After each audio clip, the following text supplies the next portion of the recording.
नमस्कार दोस्तों, ई विद्या क्लासेस में आप सभी का स्वागत है। तो दोस्तों कैसे हैं आप सब? आशा करता हूँ आप सभी स्वस्थ होंगे।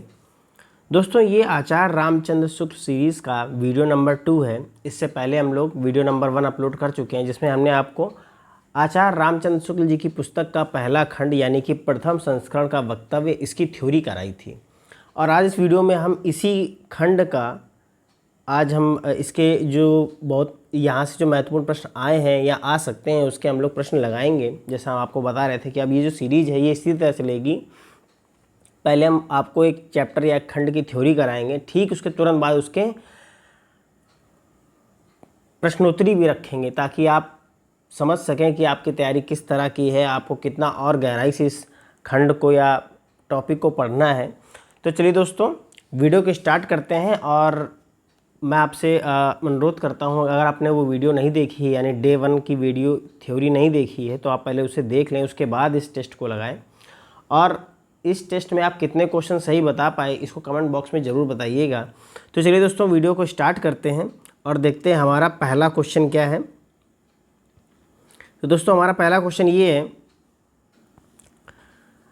आचार्य रामचंद्र शुक्ल ने हिंदी साहित्य के इतिहास में आदिकाल के अंतर्गत साहित्यिक पुस्तकों की संख्या मानी है। अब आपको बताना है कि साहित्यिक पुस्तकों की संख्या कितनी बताई थी आचार्य रामचंद्र शुक्ल जी ने।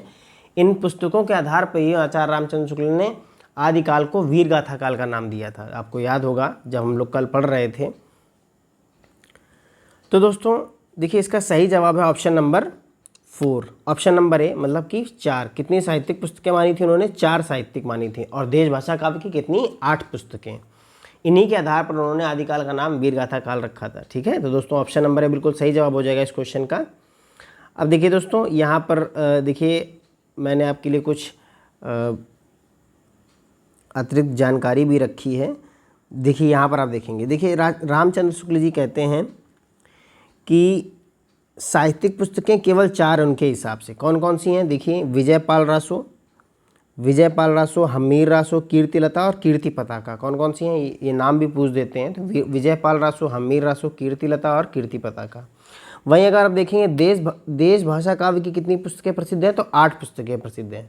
इनके नाम अगर आप देखेंगे, खुमान रासो, बीसल देव, पृथ्वीराज रासो, जयचंद्र प्रकाश, जयमंग जसचंद्रिका, परमाल रासो, खुसरो की पहली और विद्यापति की पदावली। तो ये 4 साहित्यिक पुस्तकें और देश भाषा काव्य की 8 पुस्तकें, ये आपसे पूछा जाता है, इसीलिए मैंने इस प्रश्न को रखा है। अब चलिए दोस्तों आगे बढ़ते हैं और देखते हैं अगला प्रश्न क्या है। ये रहा आपका अगला प्रश्न। बताइए दोस्तों सही जवाब क्या होगा। दिया है रामचंद्र शुक्ल के अनुसार साहित्यिक पुस्तकों में शामिल नहीं है। अब देखिए दोस्तों साहित्यिक पुस्तकें जो कितनी बताई थी उन्होंने? 4। ठीक, उसमें शामिल नहीं है। पहला है विजयपाल रासो, तो ये तो शामिल है। हमीर रासो, कीर्तिलता और देखिए यहाँ पृथ्वीराज रासो नहीं है, क्योंकि ये जो है पृथ्वीराज रासो ये देश भाषा काव्य की भाषा में शामिल पुस्तक है। यहाँ चौथी पुस्तक जो शामिल थी वो थी कीर्ति पताका। ठीक है, ना कि पृथ्वीराज रासो। यानी ऑप्शन नंबर डी हमारा बिल्कुल सही जवाब है।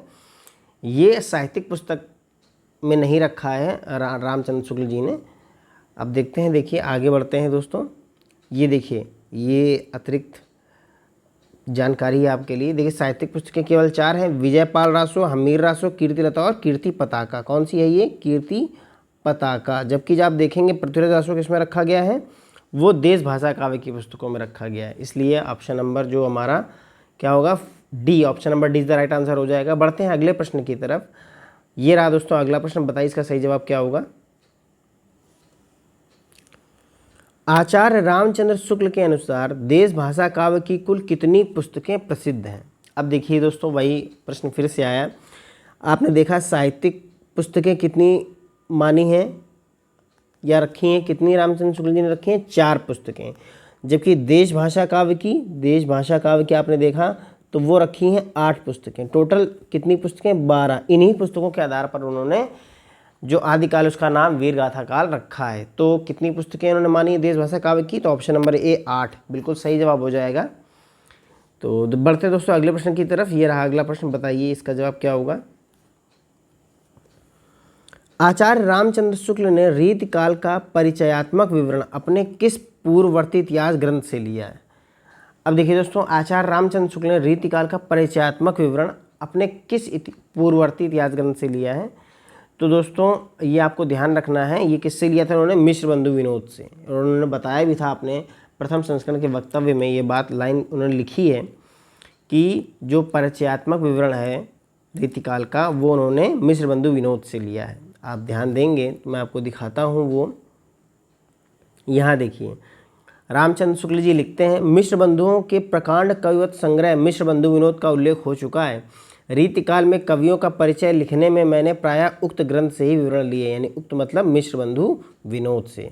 ये रहा आपका, ये आप याद रखेंगे, इसको बहुत अच्छे से आपको पढ़ना है। यानी ये क्वेश्चन ये बता रहे हैं आपको कि आपको इस पुस्तक का एक एक बिंदु बहुत अच्छे से ध्यान रखना है। बहुत गहराई से क्वेश्चन पूछे जाते हैं। अगला क्वेश्चन दोस्तों 5वां, बताइए इसका सही जवाब क्या होगा?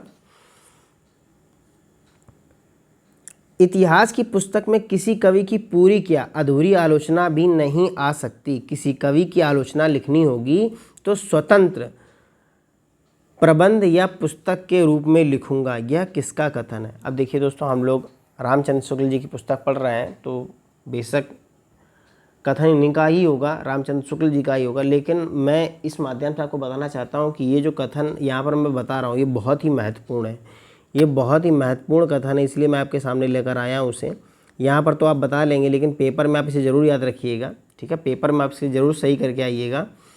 इसका सही जवाब हो जाएगा आचार्य रामचंद्र शुक्ल जी। किसका कथन है ये? रामचंद्र शुक्ल जी का। और कहाँ से पूछा गया है? तो प्रथम संस्करण के वक्तव्य से। ये भी पूछा लिया था कभी कभी कि ये कथन कहाँ का है, या ये जो टॉपिक है ये किस इनके प्रकरण का है, तो ये आपको याद रखना है। आगे बढ़ते हैं दोस्तों अगले प्रश्न की तरफ। ये रहा अगला प्रश्न। दोस्तों अगर आपको हमारी वीडियो अच्छी लग रही हो, समझ में आ रही हो, तो वीडियो को जरूर लाइक करिएगा, अपने दोस्तों के साथ भी साझा करिएगा। और अगर आप हमारे चैनल पर नए हो तो चैनल को जरूर सब्सक्राइब कर लीजिएगा, क्योंकि हम आपके लिए एक से एक बेहतर वीडियो इसी तरह से लाते रहेंगे ताकि आपकी प्रिपरेशन और अच्छी हो सके। बढ़ते हैं अगले क्वेश्चन की तरफ। ये रही प्रश्न संख्या 6। बताइए इस प्रश्न का जवाब बताइए। आधुनिक काल में गद्य का आविर्भाव सबसे प्रधान साहित्यिक घटना है। अब ये भी देखिए बहुत महत्वपूर्ण कथन है रामचंद्र शुक्ल जी का, इसलिए मैं आपके सामने लाया हूँ इसे। तो किसका है ये? आचार्य रामचंद्र शुक्ल जी का कथन है, आधुनिक काल में गद्य का आविर्भाव सबसे प्रधान साहित्यिक घटना है। बढ़ते हैं अगले प्रश्न की तरफ। ये रहा अगला प्रश्न। बताइए दोस्तों इसका सही जवाब क्या होगा? तो क्वेश्चन है, वर्तमान लेखकों और कवियों के संबंध में कुछ लिखना अपने सिर एक बला मोल लेना ही समझ पड़ता था। हिंदी साहित्य इतिहास लेखन में अपने समकालीनों का मूल्यांकन करने के संदर्भ में यह किसका कथन है?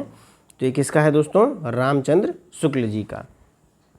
और ये भी बहुत महत्वपूर्ण कथन है, ठीक है, इसलिए मैंने इसको शामिल किया है। अब आगे बढ़ते हैं दोस्तों। बताइए इसका सही जवाब क्या होगा?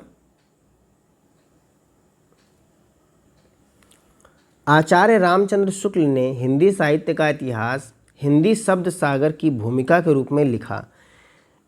उसके पहले इस पुस्तक का क्या नाम था? अब देखिए दोस्तों, जब हम लोग हिंदी ये जो प्रथम संस्करण का वक्तव्य पढ़ रहे थे तो उन्होंने बताया था कि इस पुस्तक को, यानी हिंदी साहित्य का इतिहास पुस्तक जब प्रकाशित हुई इससे पहले इसका क्या नाम था? तो इससे पहले क्या नाम था दोस्तों? तो इसका नाम था हिंदी साहित्य का विकास। क्या नाम था? हिंदी साहित्य का विकास। ऑप्शन नंबर सी बिल्कुल सही जवाब हो जाएगा। और अगर हम अतिरिक्त जानकारी के बारे में बात करें तो देखिए यहाँ पर उन्होंने लिखा है, जो मैंने लाइन आपको दिखाई है। रामचंद्र शुक्ल जी कहते हैं, कहने की आवश्यकता नहीं है कि हिंदी साहित्य का यह इतिहास हिंदी शब्द सागर की भूमिका के रूप में हिंदी साहित्य का विकास के नाम से सन 1929 के जनवरी महीने में निकल चुका है। कब निकला है ये? 1929 के जनवरी महीने में निकल चुका है। तो ये बिल्कुल सही कथन है रामचंद्र शुक्ल जी का। ऑप्शन नंबर सी बिल्कुल सही जवाब होगा। अब बढ़ते हैं दोस्तों अगले प्रश्न संख्या 9 की तरफ। बताइए इसका सही जवाब क्या होगा? हिंदी कोविद रत्नमाला किसकी पुस्तक है? अब आपको बताना है हिंदी कोविद रत्नमाला किसकी पुस्तक है। तो देखिए दोस्तों, जो ये पुस्तक है जिसका प्रयोग आचार्य रामचंद्र शुक्ल जी ने किया है, और उन्होंने अपने प्रथम संस्करण के वक्तव्य में बताया भी है कि उन्होंने अपनी सामग्री को इकट्ठा करने में कुछ पुस्तकों का प्रयोग किया है, जिसमें उन्होंने उनके रचयिता का भी नाम बताया है, लेखक का भी नाम बताया। तो ये हिंदी कोविद रत्नमाला किसकी पुस्तक है?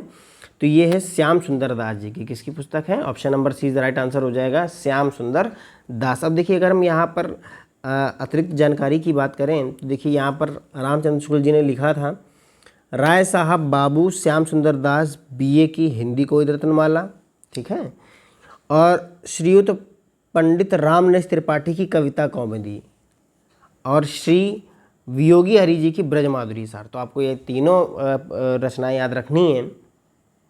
एक है कोविद रत्नमाला, किसकी है ये? श्याम सुंदर दास जी की, और कविता कौमुदी राम नरेश त्रिपाठी की, और ब्रजमाधुरी किसकी है? वियोगी हरि जी की। तो ये आपको याद रखने हैं, ठीक है। तो ऑप्शन नंबर इसका क्या हो जाएगा? Option number C is the right answer हो जाएगा। बढ़ते हैं आज के अंतिम प्रश्न की तरफ। ये रहा दोस्तों आज का अंतिम प्रश्न, और बताइए इसका सही जवाब क्या होगा। प्रश्न है, कविता कौमुदी किसकी पुस्तक है? अब देखिए अभी हम लोगों ने पढ़ा है कविता कौमुदी किसकी पुस्तक है, तो देखिए श्याम सुंदर दास जी की तो पुस्तक नहीं है, ये तो अभी हमने देखा कौन सी पुस्तक है, कोविद रत्नमाला, हिंदी कोविद रत्नमाला। जबकि यहाँ पूछा है कविता कौमुदी, तो किसकी है? मिश्र बंधु की नहीं है, रामचंद्र शुक्ल जी की नहीं है, बल्कि किसकी है? राम नरेश त्रिपाठी जी की, ठीक है। किसकी पुस्तक है ये? राम नरेश त्रिपाठी। 3 पुस्तकें आपको याद रखनी, कौन कौन सी? हिंदी कोविद रत्नमाला, ये है श्याम सुंदर दास जी की, कविता कौमुदी किसकी है? राम नरेश त्रिपाठी की, और ब्रजमाधुरी सार किसकी है? वियोगी हरि जी की, ठीक है। तो ये रहे आज के 10 प्रश्न। दोस्तों हमें कमेंट बॉक्स में ज़रूर बताएं कि आपके आज कितने प्रश्न सही रहे। अगर वीडियो अच्छा लगा हो तो लाइक ज़रूर कर दें दोस्तों। तो मिलते हैं अगली वीडियो में, तब तक के लिए नमस्कार।